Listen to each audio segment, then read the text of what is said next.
Chers amis, bonjour. Nous sommes le vendredi 15 décembre 2023. Il est 9h30. Quelques news de l'Arménie, de l'Artsakh et de la diaspora arménienne.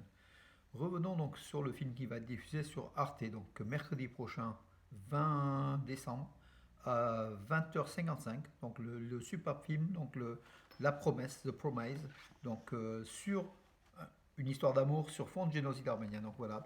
Euh, et donc un journal donc, de télévision, hein, donc regardez qui met une seule étoile donc pour ce film-là. Et d'habitude donc voilà donc avec une photo qui ne représente pas trop non plus le film. Et puis donc dans les commentaires au tout début, vous savez, où on parle voilà donc il y a du détail des films qui passent, les films les plus marquants. Donc la promesse n'y est pas. Donc encore une fois, un déficit de communication. Donc je ne sais pas pourquoi. Donc peut-être de nos faits, hein, en fait, on ne signale pas assez auprès de la presse, auprès des médias, auprès justement des journaux de télévision, hein, de programmes TV. Euh, voilà, donc le film va pratiquement passer inaperçu, sachant que comme l'a remarqué donc un de mes amis sur Internet, pourquoi le film ne passe pas sur TF1 en prime time, donc à une heure de grande écoute, et sur Arte qui est un peu plus confidentiel un peu plus confidentiel que TF1 par exemple, oui, où il y aura peut-être 2 millions de personnes de moins, donc voilà, tout simplement. En tout cas, il est de notre ressort de le signaler, de faire à tous nos amis, tous nos proches, donc de signaler que ce film va passer. Il faut qu'on soit très très très nombreux à regarder justement ce film pour faire monter les audiences sur Arte, pour que justement ceux qui programment des films liés aux Arméniens puissent se rendre compte que la communauté arménienne de 700 000 personnes est là, elle est forte, elle défend ses intérêts, ses droits, et puis sa mémoire, son histoire. Et ce film-là fait partie de cela. Voilà, tout simplement. Hein, c'est à nous aussi d'agir. Je pense que c'est le manque si ces chaînes de télévision, si ces journaux de programmes TV savaient le nombre d'Arméniens qu'il y a derrière, qui lisent et qui ne font rien. Voilà, il faut qu'ils sachent que les Arméniens peuvent aussi agir pour qu'ils exigent, qu'ils demandent qu'on communique aussi sur l'Arménie. Voilà, tout simplement. Je ne sais pas si le message est passé. En tout cas, moi, je suis quand même quelque part révolté de voir que des films aussi importants passent pratiquement inaperçus et que d'autres films un petit peu bidons passent avec des étoiles, 2, 3 étoiles, donc passent devant. Euh, voilà, tout simplement parce que les commentateurs sont aussi imprégnés d'une certaine culture, d'une certaine pression, d'une certaine... voilà. La communauté arménienne, si on veut réellement faire plaisir enfin, à notre mémoire, à notre Arménie, il faut qu'on se manifeste un peu plus souvent et pas toujours en vase clos, c'est-à-dire entre nous. Il faut qu'on puisse aussi s'exprimer à l'extérieur. Moi, je le fais bien sûr de façon régulière. On est sans doute des centaines en France, mais il faudrait qu'on soit des milliers, des dizaines de milliers, des centaines de milliers, tout simplement. Voilà mes amis sur ça. Donc on regardera Arte donc mercredi prochain 20 décembre à 20h55 donc le film La Promesse, le film superbe film. On passera le mot à nos amis. Moi j'en ai fait passer à des centaines et des centaines d'amis, hein. Je peux vous dire que il va être suivi, mais c'est pas assez, c'est toujours pas assez. Voilà.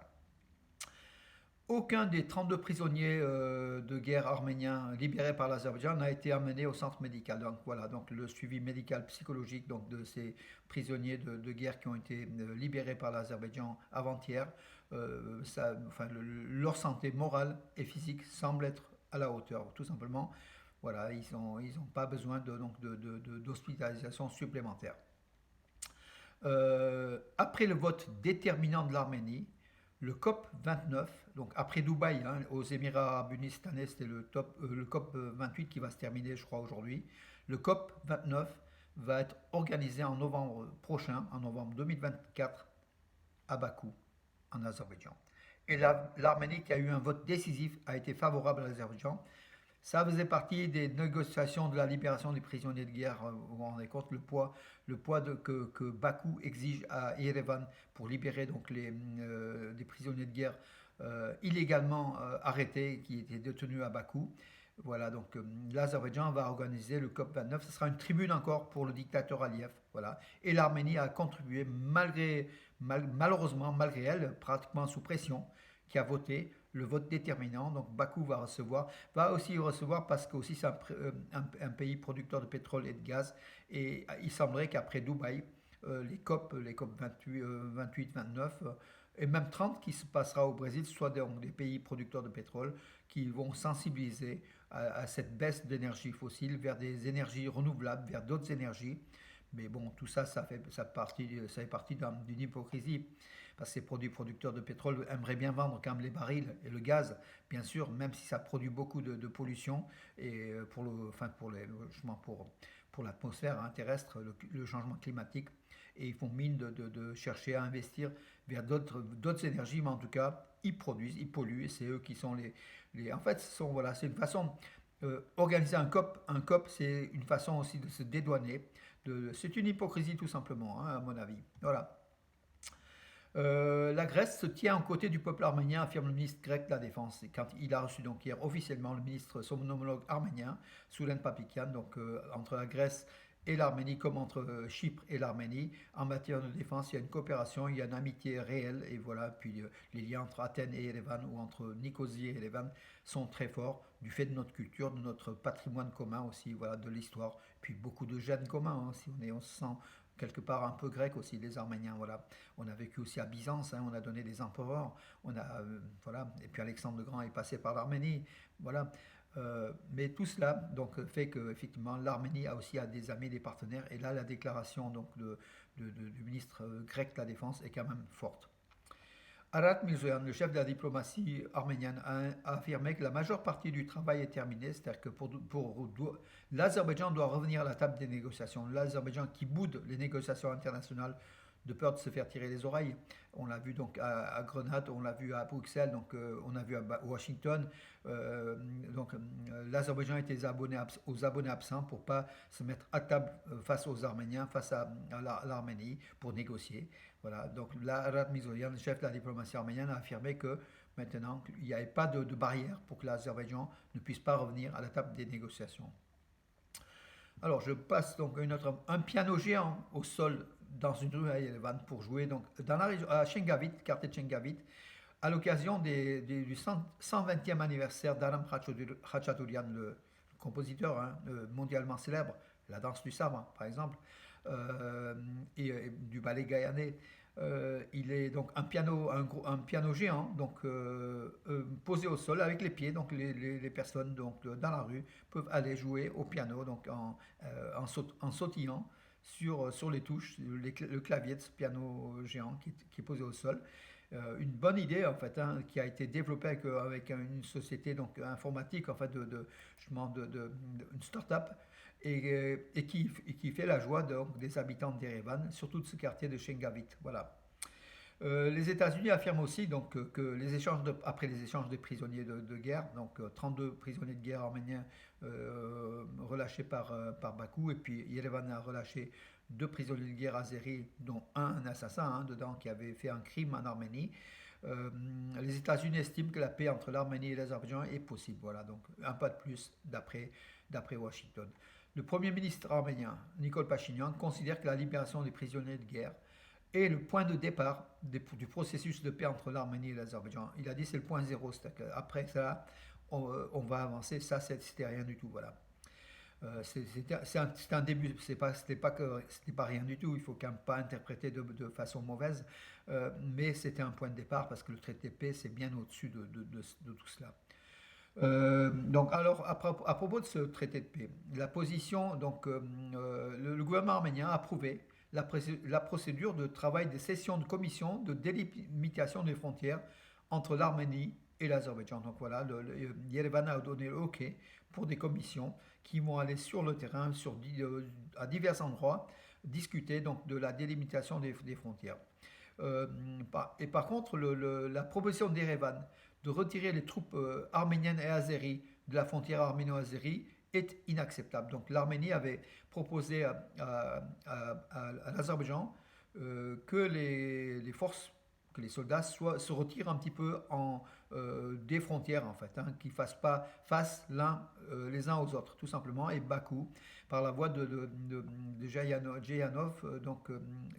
Bayramov, pardon, le ministre des Affaires étrangères a dit non. Non, voilà. Donc l'Azerbaïdjan refuse la proposition d'Erevan de baisser la tension aux frontières, de retirer un petit peu, de mettre en entrée les soldats de la frontière entre l'Arménie et l'Azerbaïdjan des deux côtés.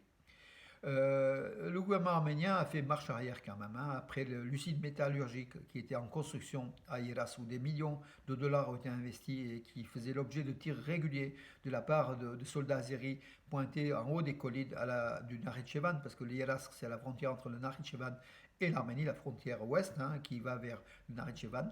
Le gouvernement arménien a fait marche arrière, donc il a pris la décision de déplacer cette usine en construction de Yerasr au village d'Ararat, dans cette même région d'Ararat, mais qui est plus en retrait, donc le village d'Ararat. Voilà.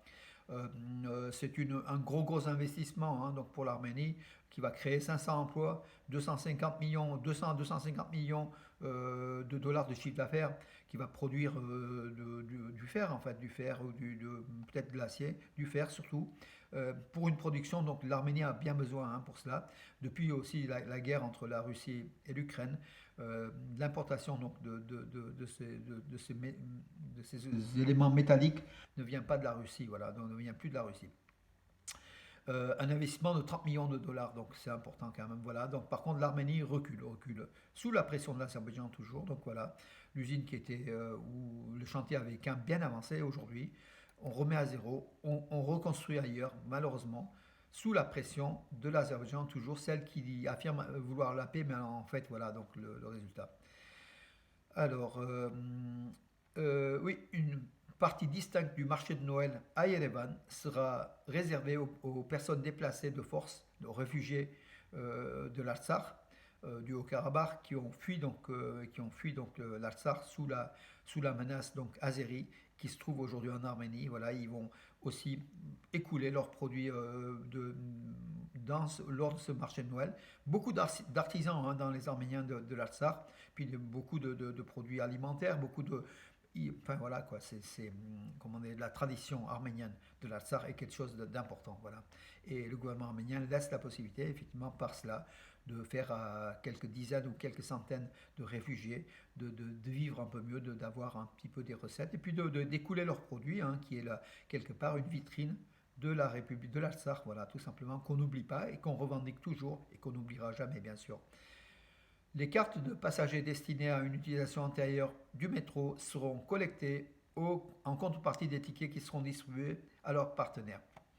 Décision du métro d'Erevan, hein, donc voilà, donc comme on est en fin d'année, donc les cartes, puisqu'il y aura des nouvelles cartes donc pour 2024, les cartes vont se transformer en tickets que les personnes peuvent aussi garder pour l'an prochain, par exemple faire des voyages de métro qui coûtent que 100 grammes, hein. Donc visitez le métro d'Erevan, mes amis. On ne descend pas assez au métro d'Erevan, c'est vrai qu'il est à pratiquement 40 mètres de profondeur, mais il est très bien, hein. Il n'y a que deux lignes, bien sûr, mais il est très bien, il faut le visiter. Et puis le métro d'Erevan nous présente une charmante hôtesse d'accueil du métro d'Erevan. Voilà, l'Arménie s'est communiqué aussi le métro d'Erevan, qui s'appelle Garen Demirjan, puisque c'est le concepteur, hein, le regretté Garen Demirjan, qui trouva la mort lors de l'attentat de octobre 1999 au Parlement arménien. Il était le président du Parlement arménien, donc, et puis avant, il était le premier secrétaire du Parti communiste d'Arménie, hein, longtemps. Il était aussi à Moscou. Garen Demirjan, un homme d'État qui réellement a apporté beaucoup à l'Arménie et donc le métro d'Erevan porte son nom, comme d'ailleurs le centre Hamadir, le centre culturel et sportif d'Erevan, qui porte le nom de Garen Demirjan. Voilà. Voilà, mes amis, écoutez, j'en ai terminé pour aujourd'hui, voilà, et puis aujourd'hui, ce soir, encore le drapeau de l'Arménie occidentale. Pourquoi? Parce que tout simplement, aujourd'hui, donc à minuit, se terminent les votes pour les députés donc, de l'Arménie occidentale, du gouvernement de l'Arménie occidentale, voilà, du Parlement de l'Arménie occidentale. Demain, on aura des éléments, voilà, en espérant que quelques dizaines d'heureux puissent passer le cap de façon comment dirais-je, à former le futur gouvernement de l'Arménie occidentale, qui bien sûr, vous allez me dire qu'est-ce que c'est l'Arménie occidentale, on en parle de plus en plus. C'est toute l'Arménie qui va de l'Arménie occidentale, c'est-à-dire de la Cilicie jusqu'en Artsakh et même au-delà de l'Artsakh. Ce sont les terres arméniennes depuis la nuit des temps que l'Arménie occidentale revendique en vertu des peuples autochtones, du peuple arménien qui est un peuple d'origine de ces terres.